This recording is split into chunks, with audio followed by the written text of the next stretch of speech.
প্রক্রিয়া শেষ হওয়ার পরে তারপরে বলা যাবে যে হবে কিনা। আমরা সেই পথেই এগোচ্ছি। নির্বাচন কমিশনকে যতভাবে সহায়তা দেওয়া যায় ততভাবে সহায়তা দেবে। এই কথাটা তো ঠিক না। ঐক্যমত তো হয়েছে, অনেক বড় বড় বিষয়ে ঐক্যমত হয়েছে। এখন যে সমস্ত বিষয়ে সংস্কার কেন্দ্রিক ঐক্যমত হয়েছে, সেই সমস্ত ঐক্যমতের বাস্তবায়নটা কেমন করে হবে সেখানেও আলোচনা হয়েছে। সেখানেও মোটামুটি বিভিন্ন অপশন নিয়ে আলোচনা হয়েছে। দুই একটা অপশনের দিকে রাজনৈতিক দলগুলো বেশি সমর্থন দিচ্ছে।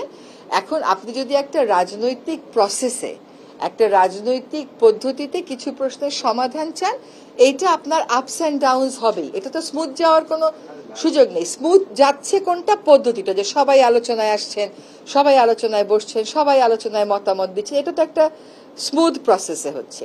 কিন্তু পরিবর্তনটা কেমন করে হবে, এইখানে তো রাজনৈতিক ডিবেট থাকবেই। সেখানে আতঙ্কিত হবার কিছু নেই। আমরা প্রক্রিয়া অনুসরণ করছি এই জন্য যে আমরা একটা জায়গায়, এটা কোনো চাপিয়ে দেওয়ার বিষয় না। চাপিয়ে দিলে কোনো কিছুই আর আপনার টেকসই হবে না। এটা আমরা এর আগেও দেখেছি, কিন্তু 3 দলীয় রূপরেখা। তারপরেও আমরা 1-11-এর সময় দেখেছি। আমরা চাপিয়ে না দিয়ে সকলে একমত হয়ে যেটুকুন করতে চাইবে আমরা সেটুকুন সংস্কারের ঐক্যমত এবং পদ্ধতির ঐক্যমতের দিকেই যাব। এবং এই যে এটা রাজনৈতিক আলোচনা, এখানে তো উত্তাপ থাকবে, তাপ থাকবে, এখানে একমত থাকবে, সবই থাকবে। এটা তো খুবই স্বাভাবিক।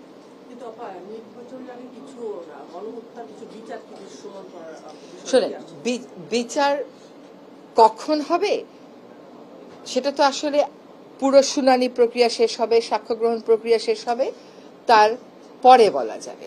আমি তো তার আগে বলতে পারবো না যে এটা অক্টোবর মাসে রায় হবে। এই প্রক্রিয়া শেষ হওয়ার পরে তারপরে বলা যাবে যে হবে কিনা। আমরা সেই পথেই এগোচ্ছি। আমাদের যে ক্যালেন্ডার, সেই ক্যালেন্ডারে তো আমরা এখনো কোথাও ফেইল করিনি। ফলে যে মামলাগুলো আছে বিচারাধীন, সেগুলোর বিচার প্রক্রিয়া শেষ হলেই হবে। এবং 1.5 বছরে বিচারের রায় হয়, এটা তো অসম্ভব কিছু না। এর আগে তো আমরা দেখেছি যে 1.5 বছরে বিচারের রায় হয়। তো আমরাও আশা করব যে রায় হয়তো হবে।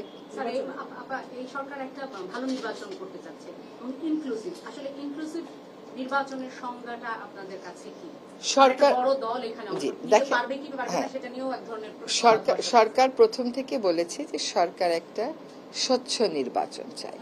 জনগণ যে নির্বাচনে অংশগ্রহণ করবে সেই নির্বাচনটা চায়। এবং জনগণের অংশগ্রহণের পথে যাতে কোনো অন্তরায় না হয়, সেজন্য সরকার নির্বাচন কমিশনকে যতভাবে সহায়তা দেওয়া যায় ততভাবে সহায়তা দেবে।